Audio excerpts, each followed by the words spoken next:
Hello student, आज की video में हम बात करने जा रहे हैं सीजीपीएससी मुख्य परीक्षा के एक और बड़े ही महत्वपूर्ण विषय पर, जिसका नाम है लोक प्रशासन, पब्लिक एडमिनिस्ट्रेशन। वैसे तो ये 25 नंबर का खंड है, पर ये जो विषय है टेक्निकली काफ़ी टफ होता है, क्योंकि इसकी जो टर्मिनोलॉजी होती है वो बिल्कुल भी इजी नहीं है। प्रशासनिक शब्दावली का प्रयोग किया जाता है, इसलिए आपके लिए बेहद आवश्यक हो जाता है इस विषय पर एक अच्छी कमांड बनाना। विषय पढ़ने में रुचिकर है, इंटरेस्टिंग है, बट लिखते समय जो एस्पिरेंट है ये देखा गया है कि वो टेक्निकल जो वर्ड्स होते हैं वो मिस कर जाते हैं, इसलिए इस विषय में उन्हें अंक कम मिलते हैं। तो हम ये प्रयास करेंगे इस वीडियो में कि लोक प्रशासन में अप्रोच कैसी होनी चाहिए, किन किन टॉपिक्स को पढ़ना चाहिए, और एक और ख़ास बात है, ये जो विषय है इसका जो सेकंड पेपर होता है वो इंडियन पॉलिटिकल सिस्टम है। अर्थात अगर आपने संविधान को अच्छे से प्रिपेयर किया है तो लोक प्रशासन में भी वो आपकी हेल्प करेगा, क्योंकि भारतीय प्रशासन का मतलब ही होता है Indian constitution and political system. इसलिए आप लोग संविधान को बेहतर तैयार करिएगा तो आपको लोक प्रशासन का जो सेकंड पेपर है यानी जो दूसरा भाग है वो उसमें भी आपकी हेल्प करेगा। आइए आते हैं हम आज के टॉपिक्स पे। आज हम पढ़ेंगे बहुत ही कॉमन टॉपिक है जो हर एक प्रशासन में, प्रबंधन में बहुत ही उपयोगी हो जाता है, इवन दैनिक जीवन में भी इसका बड़ा विशेष महत्व है, और वो टॉपिक है मोटिवेशन अर्थात अभिप्रेरण। तो आज हम चर्चा करने जा रहे हैं अभिप्रेरण, मोटिवेशन पे।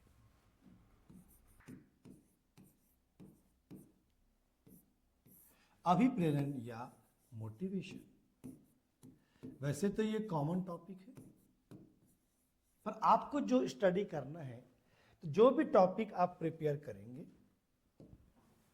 तो उस टॉपिक को आप प्रशासन के संदर्भ में पढ़ेंगे।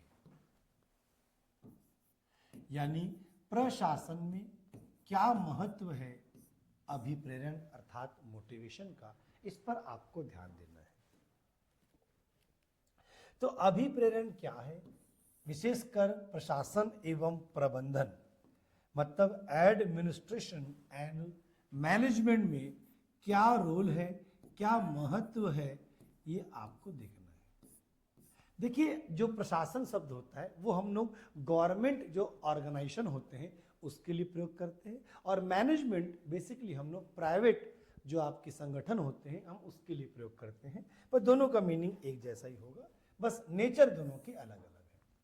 What is the importance of motivation in administration and the management, ये आपको देखना, यही आपका प्रश्न होगा। तो परीक्षा में प्रश्न होगा कि अभिप्रेरण क्या है और इसका प्रशासन में क्या महत्व है, और अभिप्रेरण पर दो सिद्धांत दिए गए हैं जो आपको विशेष रूप से पढ़ने हैं। तो दो थ्योरी आप इसके अंतर्गत पढ़ेंगे। एक थ्योरी है अब्राहम मैस्लो,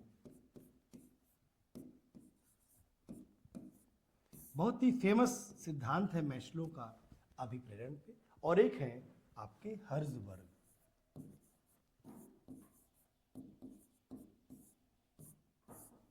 तो दो यहां पर हमारे थिंकर हैं, एक है अब्राहम मैस्लो और एक है हर्ज़बर्ग। इन दोनों ने ही मोटिवेशन अर्थात अभिप्रेरण पर अपने सिद्धांत दिए हैं, अपने प्रिंसिपल दिए हैं। तो आइए देखते हैं। सबसे पहले तो जानने का ये प्रयास करते हैं कि what is the meaning of motivation, क्या अर्थ है अभिप्रेरण का, और उसके बाद फिर हम लोग चर्चा करेंगे मोटिवेशन के क्षेत्र में इनकी योगदान की, और वो कंट्रीब्यूशन मैस्लो और आपकी हर्ज़बर्ग का होगा। सबसे पहले हम बात करते हैं 2 नंबर के प्रश्नों पर, और 2 नंबर का प्रश्न बेहद सिंपल सा है, अभिप्रेरण क्या है, और 4 नंबर पे बनेगा अभिप्रेरण क्या है और इसका प्रशासन में महत्व स्पष्ट करें। और 8 नंबर और 10 नंबर पे क्वेश्चन ऐसे होंगे कि अभिप्रेरण से आप क्या समझते हैं, अभिप्रेरण के क्षेत्र में मैस्लो के योगदान की समीक्षा करें। What do you understand by the motivation, and write the contribution of Abraham Maslow in the field of motivation. That's your question. And same question for the Herzberg. तो ये देखते हैं अभिप्रेरण या मोटिवेशन क्या है। और हाँ, मैं फिर रिपीट कर रहा हूँ, इसको जिस संदर्भ में पढ़ना है, जिस एस्पेक्ट में पढ़ना है, वो है आपका एडमिनिस्ट्रेशन और द मैनेजमेंट। जो यहाँ पर एडमिनिस्ट्रेशन शब्द है ये गवर्नमेंट के लिए यूज करेंगे, और अगर प्राइवेट ऑर्गेनाइजेशन है तो वहां पर हम यूज करते हैं प्रबंधन। आइए देखते हैं क्या मीनिंग है अभिप्रेरण का। इसको आप समझिए एक संगठन के रूप में। मान लीजिए कोई ऑर्गेनाइजेशन है,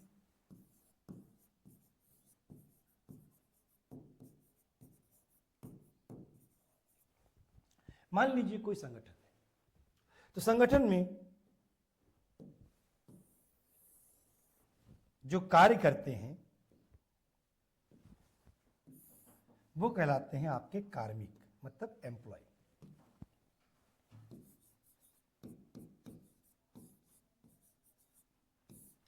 इसको आप लोग बोलचाल की भाषा में कर्मचारी भी कहते हैं, पर प्रशासनिक शब्दावली में उससे हम लोग कार्मिक कहते हैं। तो एक संगठन है, उदाहरण के रूप में ले लेते हैं हम लोग, और संगठन में काम करने वाला एक कार्मिक है, एक एम्प्लॉय है। अब देखिए ये जो कार्मिक होता है, ये जो एम्प्लॉय है, वह संगठन में अपना योगदान देता है, कंट्रीब्यूशन, जिसको आप लोग वर्क कहते हो, काम कहते हो, कि भाई वो सुबह 9 बजे जा रहा है और आपका 5 बजे आ रहा है। तो ये कार्मिक का संगठन को दिया गया योगदान है, और इस योगदान के बदले में वो अपेक्षा करता है, और उस अपेक्षा को हम लोग प्रतिफल कहते हैं, रिवर्ट कहते हैं। तो ये है योगदान और प्रतिफल का एक साइकिल। प्रतिफल जिसको आप सामान्य भाषा में सैलरी कह सकते हो, पर सैलरी ही प्रतिफल नहीं होता, और भी उसके अलग अलग रूप हो सकते हैं। तो यहाँ पर एक हमने डायग्राम बनाया है, और डायग्राम में दो चीजें हैं।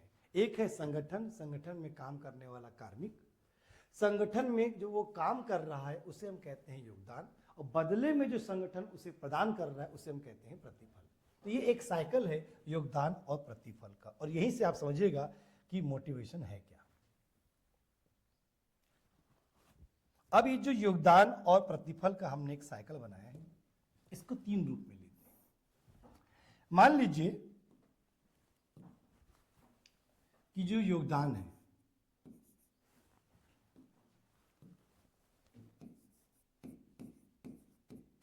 यानी उसके द्वारा किया काम, और ये आपका प्रतिफल है, उसका रिवर्ट। अगर यहां पर योगदान ज्यादा है और प्रतिफल कम है, तो ये हमेशा कार्मिक को डिमोटिवेट करेगा, यानी कार्य के प्रति उसकी जो उदासीनता है वो आपको दिखाई देगी, कि उसे ऐसा लगता है कि वो काम ज्यादा कर रहा है और बदले में उसे कम प्राप्त हो रहा है। ये पहली कंडीशन है। इसका एक कंडीशन ये हो सकता है कि वो योगदान दे रहा है और बदले में उसे जो मिल रहा है प्रतिफल, वो दोनों बराबर है। बराबर होने के केस में ये होता है कि जो एम्प्लॉय है वो काम करेगा, क्योंकि उसे ऐसा लगता है कि जितना वो काम कर रहा है उतना उसे प्रतिफल प्राप्त हो रहा है। तो जो पहला कंडीशन है वो बहुत डेंजरस है। किसी भी संगठन में अगर ऐसी स्थिति बनती है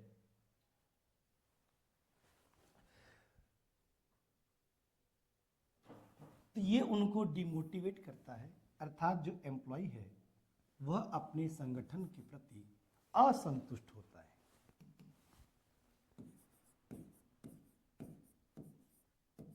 और असंतुष्ट क्यों हो रहा है ये आपको चीजें स्पष्ट है। पर जो सेकंड कंडीशन है ये उस एम्प्लॉय को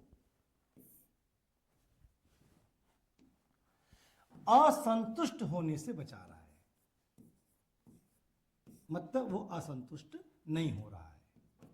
पर याद रखिएगा वो पूर्णतः संतुष्ट भी नहीं है।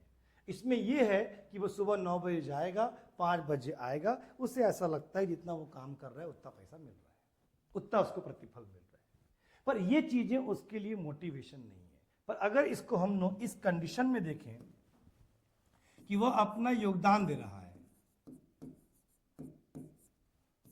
और बदले में उसे मिल रहा है प्रतिफल, अब इसको तीसरे कंडीशन में ले जाते हैं, ऐसा कर देते हैं, अर्थात योगदान से ज्यादा उसे प्रतिफल मिल रहा है। अब ये जो प्रतिफल है, यही प्रतिफल उस एम्प्लॉय के लिए बन जाएगा द फैक्टर ऑफ मोटिवेशन, अर्थात यही बन जाएगा अभिप्रेरण का कारक। तो अब ये प्रतिफल उसके लिए हो जाएगा मोटिवेशन।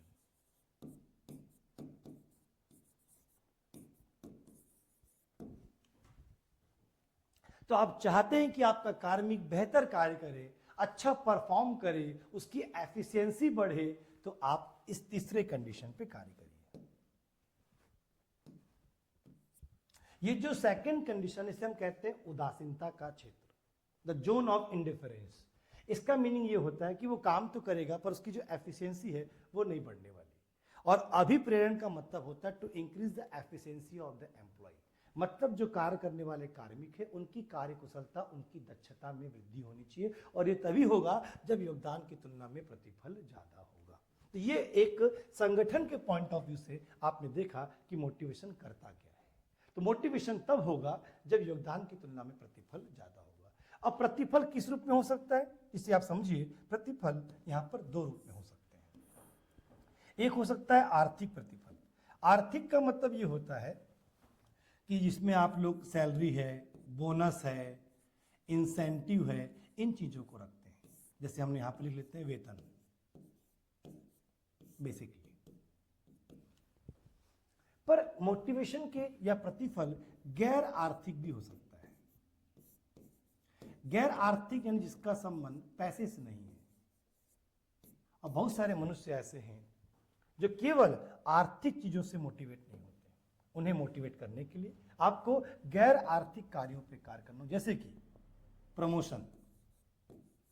आप सैलरी ना बढ़ाएं, आप सिर्फ उसका प्रमोशन कर दीजिए, वो खुश हो जाएगा। आप उसको नई जवाबदेहिता दीजिए, वो खुश हो जाएगा। आप उसे अवार्ड दीजिए, पुरस्कार दीजिए, एम्प्लॉय ऑफ द ईयर। ये वो चीजें हैं जो आर्थिक नहीं होती, परंतु ये भी मनुष्य के लिए एक मोटिवेशन होता है। इसे समझिए अपने एग्जाम्पल से। आप भी जब छोटे थे तो बहुत सारी प्रतियोगिताओं में भाग लेते थे। प्रतियोगिताओं में पुरस्कार होते थे 100 रुपए, 500 रुपए। पर उसके साथ उस प्रतियोगिता में मिलने वाला जो प्रमाण पत्र होता था, जो सर्टिफिकेट होता था, वो पैसे कब के खर्च हो गए, पर आज भी आपके घर के संदूक में, आपके बॉक्स में आज भी वो अवार्ड्स, वो पुरस्कार, वो मेडल रखे हुए हैं, जो आपको आज भी कहीं ना कहीं मोटिवेट करते हैं। कि जब मैं 16 साल का था तो 5 किलोमीटर दौड़ गया, पर आज 25 साल की उम्र में मैं दौड़ नहीं पा रहा हूँ। कभी आपको ऐसा लगे तो आप अपना वो बॉक्स खोलिए, वो सर्टिफिकेट देखिए कि स्कूल में आपने दौड़ की प्रतियोगिता में प्रथम स्थान प्राप्त किया था। तो वो सर्टिफिकेट, इसका कोई वैल्यू नहीं, कोई मूल्य नहीं है पैसे से, पर आई थिंक वो आपको आज भी मोटिवेट करता है। तो प्रशासन में काम करने वाले जो कार्मिक हैं वो भी तो मनुष्य हैं। ठीक है, जो निचले क्रम के कार्मिक हैं, एक समय तक पैसे का महत्व होता है, पर एक समय के बाद पैसे से ज़्यादा हमें पुरस्कार, प्रमोशन, इन चीज़ों की ललक होती है, और ये चीज़ें फिर बन जाती हैं the factor of motivation, the cause of motivation. तो ये था आपका अभिप्रेरण इन प्रशासन। अब अभिप्रेरण को हम शब्दों में कैसे बनाएं, ये कर क्या रहा है, तो इससे यहां से एक चीज स्पष्ट है कि मोटिवेशन फॉर व्हाट। तो समझिएगा कि अभिप्रेरण क्यों।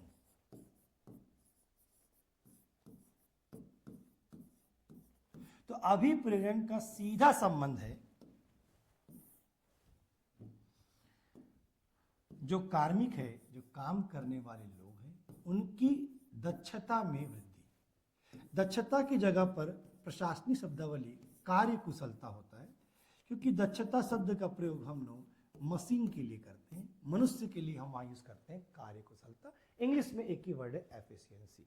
तो मोटिवेशन का सीधा संबंध है कार्य कुशलता से, अर्थात हम चाहते हैं कि आदमी बेहतर परफॉर्म करे। मैं चाहता हूं कि आप एक ही अट्टे में पीएससी निकाल लें। आप घर में 4 घंटा पढ़ते हैं, तो ये 4 घंटा पढ़ना आपकी एफिशिएंसी है।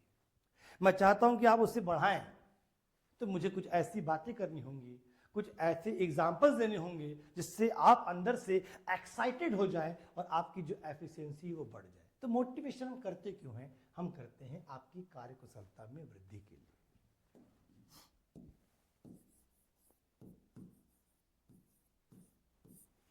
तो अभिप्रेरण कार्य कुशलता में वृद्धि के लिए, और इसके माध्यम से हम मनुष्य को आंतरिक तौर पे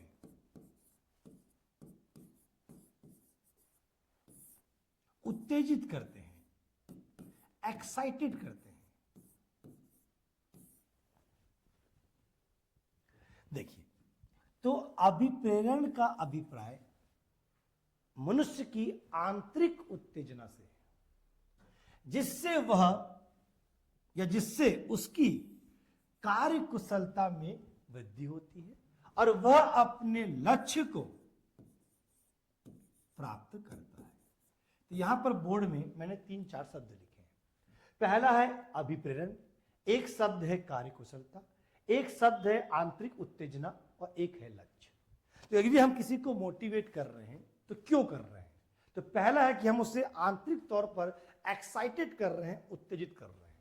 उत्तेजित क्यों? क्योंकि उसका जीवन में कोई ना कोई लक्ष्य है और लक्ष्य प्राप्ति में ये एक्साइटमेंट उसकी कार्य कुशलता में कर देता है क्या? वृद्धि। बस इसी से मैं बना दूंगा उसकी डेफिनेशन कि अभिप्रेरण का अभिप्राय कार्मिक के आंतरिक उत्तेजना से है जो उसकी कार्य कुशलता में वृद्धि करता है, और अभिप्रेरण सदैव लक्ष्य उन्मुखी होता है। या लक्ष्य को आप परिणाम भी लिख सकते हैं। बिना लक्ष्य के हम किसी को मोटिवेट नहीं कर सकते, और लक्ष्य को कहीं ना कहीं हम परिभाषित करते हैं मनुष्य की आवश्यकताओं से। आप एस्पिरेंट हैं तो आपकी कुछ आवश्यकताएं हैं, आपको जीवन में स्टेबिलिटी चाहिए सर, इसीलिए आप पीएससी की तैयारी कर रहे हैं। तो मैं करूंगा आपको मोटिवेट, ताकि आपकी जो एफिशिएंसी बढ़े, आप अंदर से उत्तेजित हो जाए, एक्साइटेड। क्यों? क्योंकि जीवन में कोई ना कोई आपके लक्ष्य है, आप कुछ ना कुछ प्राप्त करना चाहते हैं क्या? परिणाम। यदि लक्ष्य नहीं होगा तो हम कभी भी किसी मनुष्य को उत्तेजित नहीं कर सकते, अभिप्रेरित नहीं कर सकते। इसलिए अभिप्रेरण का सीधा संबंध लक्ष्य से है, उसका सीधा संबंध कार्य कुशलता में वृद्धि से है, और ये तब होगा जब उस कार्मिक को जो योगदान की तुलना में प्रतिफल ज्यादा प्राप्त हो। तो देखिए, ये पूरे 2 पीपीटी में आप समझ गए कि अभिप्रेरण क्या है और इसका क्या महत्व है प्रशासन में, ये आप समझ गए। हर प्रकार का प्रशासन ये सदैव चाहता है कि उसका कार्मिक संतुष्ट हो, वो बेहतर परफॉर्म करे, ताकि जो प्रशासन का लक्ष्य है वो पूरा हो सके। इसलिए प्रत्येक अभिप्रेरण लक्ष्य उन्मुखी होता है, टारगेट ओरिएंटेड होता है। प्रत्येक मोटिवेशन कार्य कुशलता में वृद्धि लाता है, to increment in the efficiency of the employ. That's the meaning of अभिप्रेरण। तो आप 2 नंबर और 4 नंबर पे आप आसानी से इस चीज को लिख सकते हैं। तो ये था अभिप्रेरण। क्या महत्व है प्रशासन में, तो आप समझ सकते हैं। यदि ये कारक नहीं होगा तो व्यक्ति की कार्य कुशलता में वृद्धि नहीं होगी, धीरे धीरे से उसके मन में उदासीनता के भाव आएंगे, और जो भी प्रशासन का लक्ष्य है वो कभी भी पूरा नहीं होगा। तो लक्ष्य उन्मुखी होता है अभिप्रेरण, कार्य कुशलता संबंधित। और हाँ, अभिप्रेरण आर्थिक और गैर आर्थिक दोनों प्रकार से होता है, और अभिप्रेरण तब होगा जब उस कार्मिक के योगदान की तुलना में प्रतिफल ज्यादा होगा। यदि योगदान और प्रतिफल बराबर है तो वो डिमोटिवेट नहीं हो रहा है, वो कार्य करेगा, पर हम चाहते हैं कि वो और कार्य करे। तो फिर हमें काम करना पड़ेगा कि योगदान की तुलना में प्रतिफल को ज्यादा करना पड़ेगा। प्रतिफल 2 रूप में हो सकता है, आर्थिक, गैर आर्थिक। आप उसकी सैलरी बढ़ा दीजिए, आप इंसेंटिव दीजिए, उसको बोनस दीजिए, वो बेहतर कार्य करेगा, पर एक समय के बाद उसकी कार्य कुशलता खत्म हो जाती है, वो कार्य नहीं करता। अब हमारे पिताजी को 60 साल की उम्र में हम कहें कि भाई आपको हम पैसा देंगे और काम करो, तो नहीं करेंगे सर। अब उनकी डिमांड, उनकी नीड कुछ और है। उनको सम्मान चाहिए, उनको पुरस्कार चाहिए, समाज में इज्जत चाहिए। ये चीजें अब बन जाती हैं क्या? गैर आर्थिक। Employ of the year award, छुट्टी, इवन लीव, प्राइवेट सेक्टर में छुट्टियां भी कहीं ना कहीं फैक्टर बन जाती है किसका? मोटिवेशन का। तो चाहे प्राइवेट हो चाहे गवर्नमेंट ऑर्गेनाइजेशन हो, अभिप्रेरण अर्थात motivation is the key factor of every administration. Thank you.